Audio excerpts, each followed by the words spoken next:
Hot seat माने जाए ऐसा पूरे तारानगर से, पूरे राजस्थान की नज़र है। ये दोनों ही कदावर नेता है, हाँ इसलिए हॉट सीट होना स्वाभाविक है। हाँ क्यों, एक तरफ तो कई मर्तबा मंत्री रहे हुए हैं हाँ और दूसरी तरफ नरेंद्र बुढ़ानिया जो वो 6 बार का सांसद हाँ और 2 बार का विधायक रहा हुआ है, तो हॉट सीट तो होनी होनी है। दूसरी बात, यहाँ राहुल गांधी का भी दौरा हो चुका है और माननीय प्रधानमंत्री महोदय नरेंद्र जी मोदी का भी दौरा हो चुका है, इसलिए स्वाभाविक रूप से हॉट सीट है। तो सब थे के मानो एक महीने कि रुख किन्ने है जनता को क्या होगा। देखो बात तो एक ही पूछे, मन ने भी सारा ही पूछे क्या हो सी भाई, इनका आपस में कंटेस्ट है, अच्छा कंटेस्ट है। हाँ? एक तरफ जातिवाद पे चुनाव लड़ा जा रहा है, दूसरी तरफ सर्व जातियों का चुनाव है। अब देखो विजय किसकी होती है। थारो आंकड़ो गणित के कहे, हमारे आंकड़े के हिसाब से यहाँ कंटेस्ट है। तारानगर शहर की बात कर रहे हो कि तारानगर शहर में राजेंद्र सिंह राठौड़ की लीड 5000 से ज़्यादा होगी। अच्छा, और आप ग्रामीण अंचल की बात, ग्रामीण अंचल को सबको लेते हुए कंटेस्ट है, सब कंटेस्ट है। तो और विकास गो नारो और सब बता सब गौण हो गई है। ऐसा है कि विकास पूरे राजस्थान में हुआ है, सिर्फ पर्टिकुलर तारानगर में नहीं हुआ है। और विकास जो हुआ है वो साधारण गति का जो विकास है, एक्स्ट्रा ऑर्डिनरी कुछ नहीं है। यहाँ की जनता को चाहिए रेल, तो रेल के बारे में कोई बात ही नहीं करता। तो यहाँ जो विकास हुए हैं वो साधारण प्रकृति के विकास हैं। पूरे थे के मान के चलो कई तरीके का विकास होना चाहिए, जो तो रेल बताई थे भाई। रेल अगर आने से यहाँ रोजगार बढ़ते हैं, आम पब्लिक के लिए सुविधाएं बढ़ती हैं, व्यापार बढ़ता है, तो सबसे इम्पोर्टेंट मांग तो यहाँ रेल की है। बैंक अलावा क्या विकास होना चाहिए? उसके अलावा तो सारा पानी सारा नहरों से जुड़ना चाहिए। पीने के पानी की जो समस्या है, चंदनमल बैद के टाइम कस्बे में दोनों टाइम पानी सप्लाई होता था। उसके बाद में फिर ये जयनारायण जी बने, डेली 2 टाइम, चंदनमल जी बैद के टाइम दिन में 2 बार पानी सप्लाई होता था पीने का। जयनारायण जी बने तब दिन में 1 बार आना शुरू हुआ और अब 2 दिन से 1 बार आता है। 2 दिन से 1 बार पानी का पीने का आता है। और मुख्य क्या समस्या मानो जी कि बरसों पड़ी है और आज तक बैंक सॉल्यूशन को नहीं है, और बैंक नाम पर राजनीति भी हो रही है। राजनीति तो पानी पे और नहर पे और इसके ऊपर हो रही है। बाकी सड़कों की समस्या जी थी वो तो हल हो गई। रेल वाली समस्या सबसे मोटी समस्या है। अच्छा, एक वकील साहब, मैं थानू सवाल और करूँगा। आज तक राजनीति जितनी भी राजनीति के जो भी आया, तारानगर गए बस स्टैंड पर पानी निकासी बहुत बड़ी समस्या है। गंदो पानी इकट्ठो हो जाए, बारिश को पानी इकट्ठो हो जाए, उसका हमेशा राजनीति घोटे और राजनीति होता रहता, उसका कोई समाधान नहीं है। जब तक इसकी आगे से खुदाई करके इसका पानी का जो लेवल वहाँ अगर बाहर जाने की स्थिति में नहीं छोड़ेंगे, उस समय तक इसका कुछ नहीं बन सकता।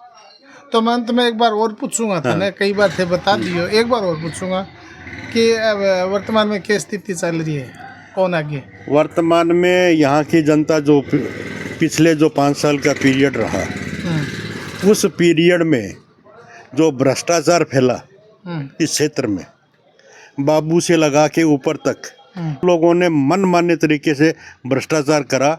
जिस रजिस्ट्री के 5000 रुपये देते थे, उसके 5-5 लाख रुपए लिए और लिए।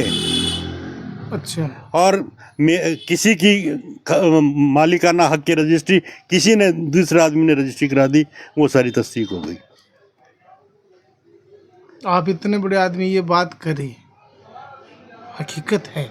बिल्कुल हकीकत है, वेल प्रूव्ड है। तो अगर कोई भी अधिकारी आके जांच करना चाहे वो एसीबी आ जाओ, चाहे दूसरे आ जाओ, हम दस्तावेज देने के लिए तैयार है।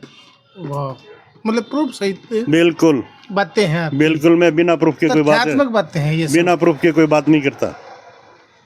तो आपको ये लगता है कि पिछले 5 साल और ऐसा ही सिस्टम ये देगाबास में हुआ, 200 बीघा जमीन के फर्जी डॉक्यूमेंट तैयार करके और उसको हड़प करने की, ये भूमाफियाओं को करने की कोशिश करी गई थी।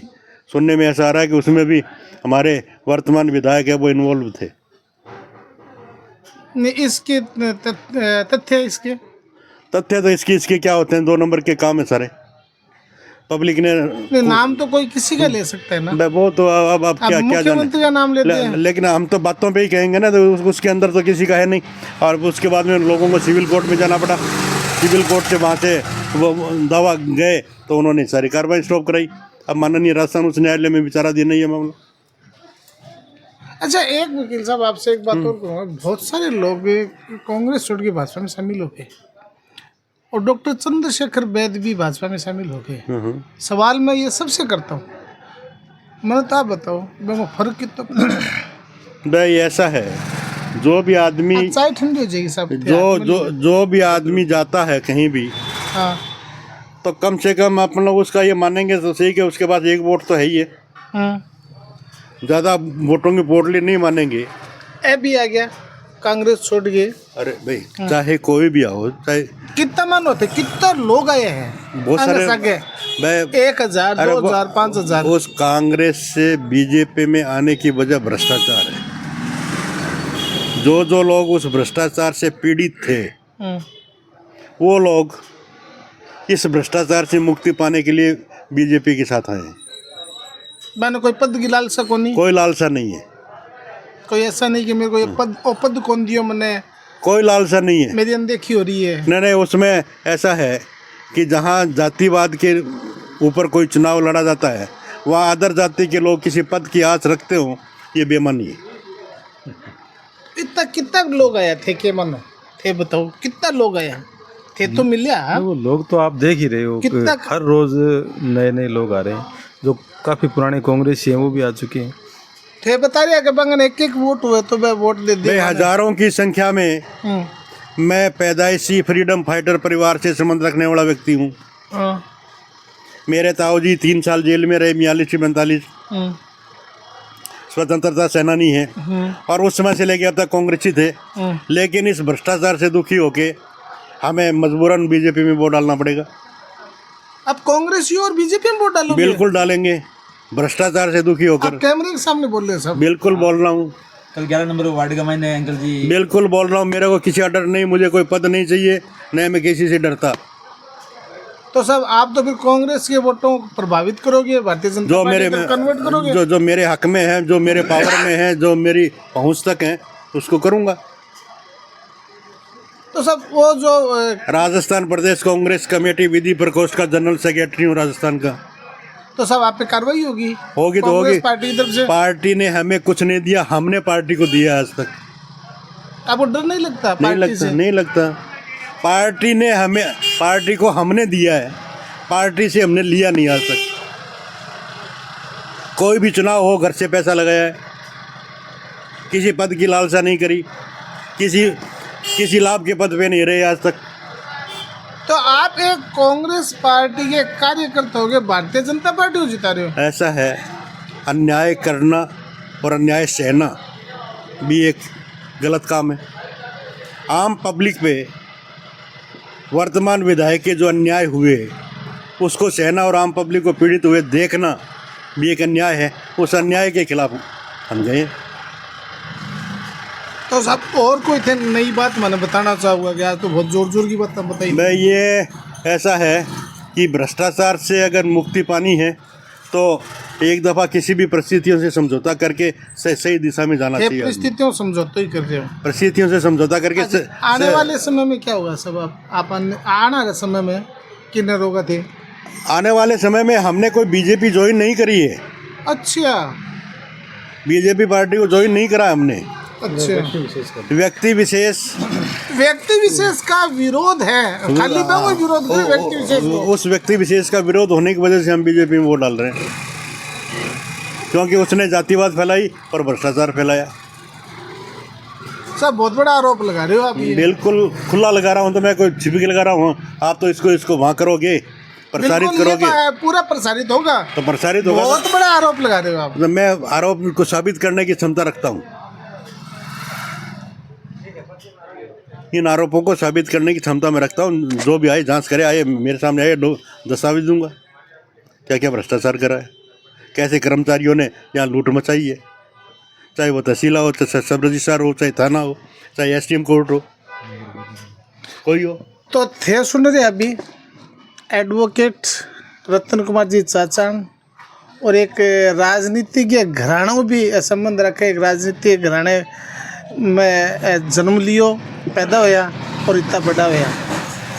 तो आंगा उद्बोधन, आंगा खुद का विचार है, आंगा व्यक्तिगत विचार है। और मेरे साथ पीछे बैठे इन साइड में अनिल जी स्वामी, आप भी वकील भी है और राजनीति में भी आप वाइस चेयरमैन है, नगर पालिका में प्रतिनिधि है। तो देखता रहो थे वो यूट्यूब चैनल खुरचन और थाना ऐत की नई नई बात मैं दिखाता रहूँगा। बहुत बहुत धन्यवाद थे मैंने चैनल ने यूट्यूब पर चैनल देख रहे हो।